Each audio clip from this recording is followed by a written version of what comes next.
If you're a fan of the Fast and Furious franchise, then you know that things can get pretty complicated in this cinematic world. The new Fast and Furious 9 trailer proved this by focusing on impossible action and a major reveal that fan-favorite character Han Solo is still very much alive. But how is this possible? Han seemed like a goner after he was unable to escape from a fiery car crash. Well, not to worry, because the Fast and Furious films have been known to make some crazy twists and turns work out in their favor. And we've got a couple of theories as to how Han is making his big return in Fast and Furious 9.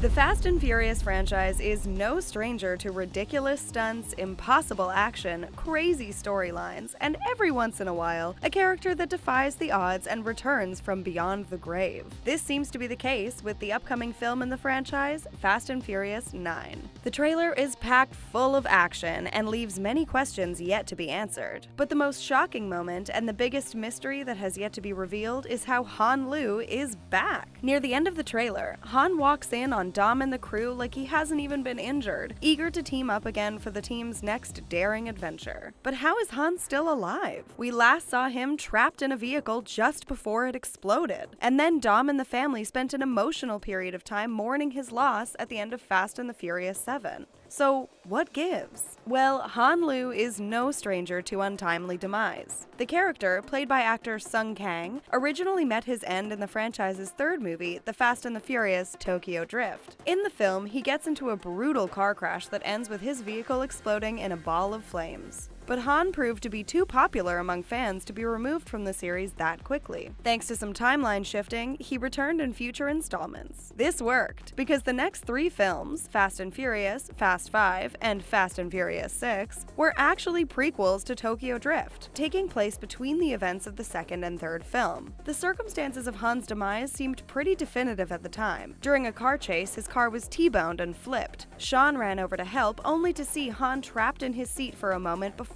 the car exploded. And that was that. In Fast and Furious 6, Han is saved in the climactic battle by Gal Gadot's Giselle, which led to Han deciding to go to Tokyo. We all know that this signified that the films had just about reached the Tokyo Drift timeline. And sure enough, Han wouldn't appear in the 7th or 8th installments of the series. But the mid-credits teaser for Fast and Furious 6 did give us a hint as to what had happened to Han, revealing that it wasn't an accident, and that the person who crashed into Han was Jason Statham's character Deckard Shaw, who was the brother of F6's villain, Owen Shaw. Owen was seriously injured by Dom and his crew, so Deckard was seeking revenge. By the end of Fast and Furious 7, Deckard was imprisoned and justice was served, seemingly putting this plot point to bed. Once the timelines did catch up with one another, a touching funeral was held for Han in Fast and Furious 7, after Dom collected his friend's remains from Tokyo. But Dom being able to collect Han's body doesn't seem likely now that we've seen the Fast and Furious 9 trailer. When Han walks into his crew's headquarters, everyone seems to be pretty shocked except for Letty, which is appropriate given that she also once returned to the series after everyone thought she lost her life in an explosion. So how is Han still alive? Here's our first theory. Never underestimate the power of a simple retcon. Lenny did it in the 4th film. She was seemingly eliminated off screen, but she returned in the 6th film with a bad case of amnesia. While the original cut of Han's accident in Tokyo Drift seems to clearly show him being in the car when it blew up, it would be easy enough for the writers to have him conveniently wiggle out of the car and get far enough away from the explosion that it wouldn't end his life. But of course, he would be pretty badly injured, which might explain why he was absent for 2 films. It would still be pretty monumental for him to show up in Fast and Furious 9 looking as good as new, but we're sure that his whereabouts after the accident are going to explain how he could have possibly recovered from such a huge accident. It's also possible that Han decided to fake the whole thing. Well, it's very unlikely that he planned the car crash, but he might have taken what was dealt to him and used the opportunity to go underground to escape Deckard Shaw's wrath. But either case means that it's likely Han needed some help to escape the wreckage and recover. We think that F9 will reveal a new or old character who found Han and helped him get over the traumas of the accident. Perhaps he was only laying low for so long because he wasn't healthy enough to return to the real world, especially if someone was hunting him in the name of revenge. Perhaps it's Letty who helped him out, since she seems pretty unfazed by his sudden return. The second theory seems far-fetched if you look at the main Fast and Furious films, but some recent developments in the universe make something crazy like resurrection seem like a possible theory. The Fast and Furious Furious franchise recently released a pretty successful spin-off movie called Hobbs & Shaw. The film features Jason Statham as Deckard Shaw and Dwayne "The Rock" Johnson as Luke Hobbs. The villain of this film just happens to be a character who came back from beyond the grave after being eliminated by Deckard Shaw. Brixton Lore was a former MI6 agent who joined a terrorist organization called Etion. After Deckard dealt with him, Etion recovered his body and used some highly advanced technology to give him cybernetic limbs and other enhancements, basically bringing him back to life because he wouldn't have survived without all of those biological enhancements.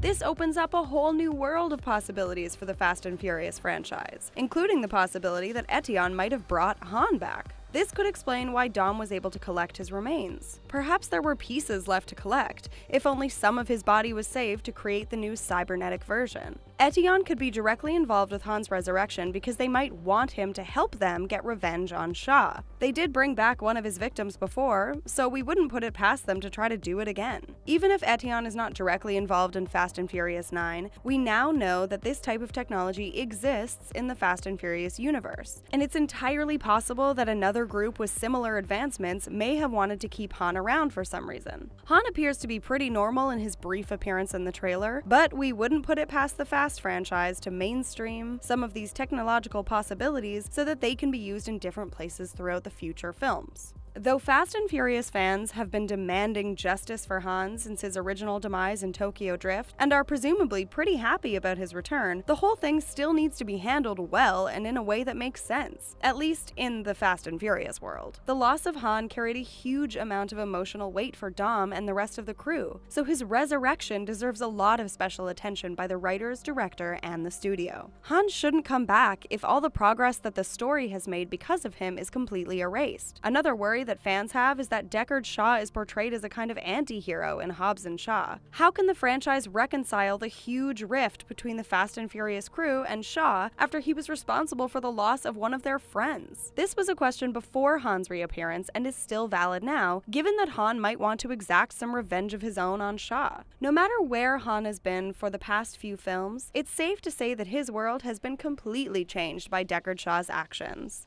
And we wouldn't blame him for not being very forgiving. Well, we can help put some of those worries to rest. Director Justin Lin wants to assure fans that Han is in good hands, and that him coming back will make a lot of sense. Lin told MTV that Han is a very special character to me. He's been a kind of special character throughout, and when I left Fast and Furious 6, we kind of left together. For his return, Lin promises that it will be all connected, and that in the Fast universe, everything happens for a reason. These reasons might be pretty out there at times, but we think Lin is the right person to make these reasons make sense in the context of Fast and the Furious universe. In fact, one of the reasons Lin wanted to come back to direct was the opportunity to bring Han back. He was inspired by the questions fans had about Han's passing and confusion surrounding how and why the film had decided to go that route.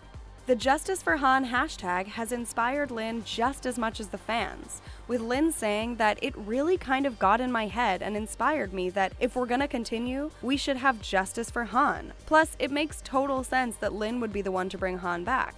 This whole justice thing seems to be a pretty big focus for the new film. The final tagline at the end of the trailer reads, "Justice is coming." Does this mean that Han will be getting justice against Deckard Shaw? Or is it just a nice nod to fans of the character who have been patiently waiting for him to make a triumphant return?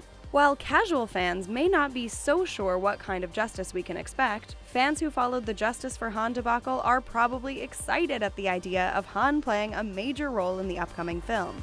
The film will be released in May 2020, so we've still got a few months to think on it. And I'm sure a few more surprising trailers to come that will reveal even more of what we can look forward to.